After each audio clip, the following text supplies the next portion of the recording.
If John's gone, who's in charge of Winterfell? The Lady of Winterfell? Lady Stark? Which Lady Stark? You tell us. You're the one impersonating her sister. What happens when someone finally comes back home, but something inside them is no longer the same? When Arya Stark walks into Winterfell, this should feel like a moment of peace. A girl returns after years of pain, loss, and survival. She stands again in the place where she once felt safe, where she once had a family, where she once had a clear identity. She meets her sister. She meets her brother. Everything should feel right again. But it doesn't. Instead of warmth, there is silence.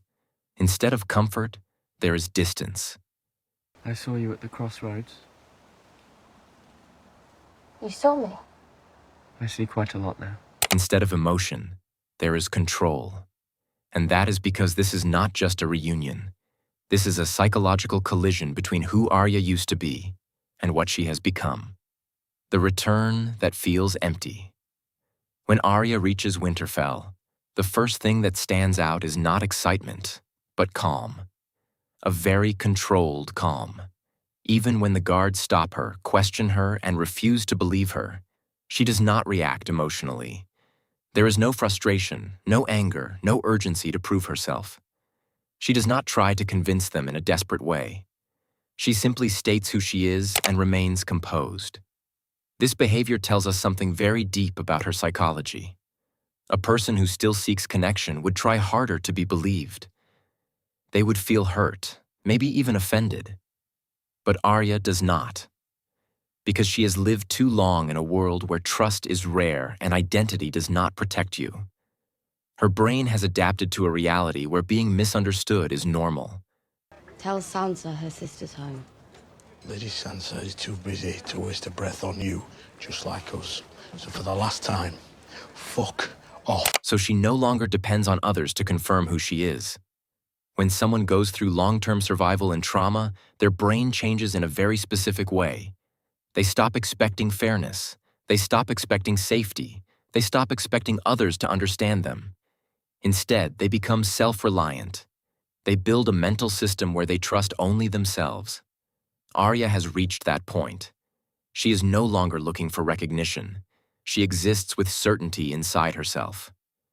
Before this moment, there is something that defines this version of Arya completely: the destruction of House Frey.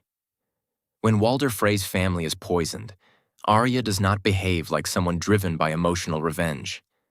She behaves like someone who has already processed the pain and turned it into a plan. She uses disguise. She gains trust. She waits patiently. She observes everything. And then, when the moment is perfect, she executes the plan without hesitation. There is no visible anger, no emotional explosion, just precision. This is important, because it shows that Arya is no longer reacting emotionally to trauma. She has moved beyond reaction. She is now operating with control.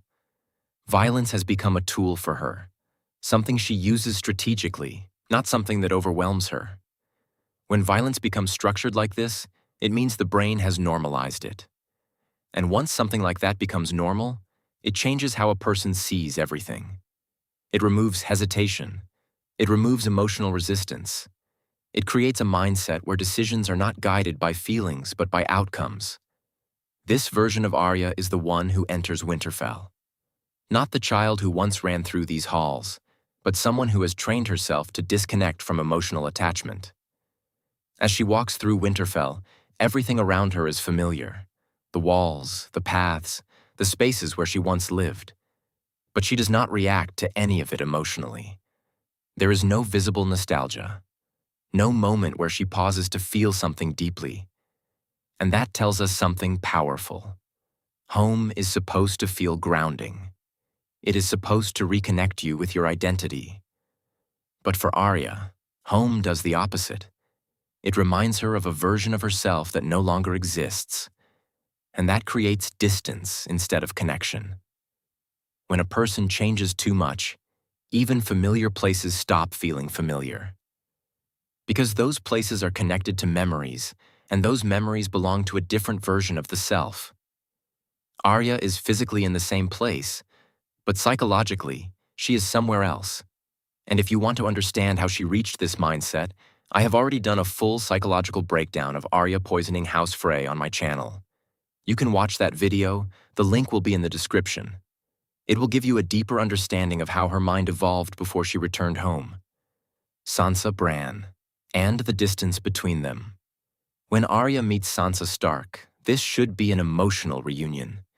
Two sisters meeting after years of loss and separation. But instead, the moment feels controlled, careful, almost like both of them are holding something back. They look at each other, but they are not just seeing each other. They are analyzing each other, trying to understand what the other has become. Sansa's transformation is based on power and awareness. She learned how to survive by understanding people, by observing behavior, by adapting to political environments. She became strategic. She became cautious. She became someone who thinks before every move. Arya's transformation is completely different. She learned survival through action, through violence, through removing emotion from decision-making. She became direct, controlled, detached. Do I have to call you Lady Stark now? You shouldn't have run from the guards. I didn't run. You need better guards. What suits you? Lady Stark. Because of this, they no longer share the same mindset. Sansa sees unpredictability in Arya. She sees someone who does not follow normal rules, someone who cannot be easily controlled or predicted. That creates discomfort. Arya sees calculation in Sansa. She sees someone who operates through strategy and power, someone who feels distant from the simple idea of family that Arya once knew. This creates a psychological gap. They are connected by blood, but separated by experience. This is something very real. When two people go through different types of trauma, they do not always reconnect easily. Even if they care about each other, their ways of thinking may no longer match. That creates distance. That is exactly what is happening here. Then Arya meets Bran Stark, and this moment becomes even more unsettling. Bran is no longer emotionally present in the way a normal person is. He speaks calmly. He reacts very little. He feels distant, almost like he exists outside normal human experience. Arya does not respond with fear or sadness. She responds with confusion. This confusion is important, because for the first time, Arya meets someone who is even more detached than she is. I see quite a lot now. So did I. And this creates a silent realization inside her. She understands that she is not the only one who has changed. But she also understands that some transformations go so far that a person becomes something else entirely.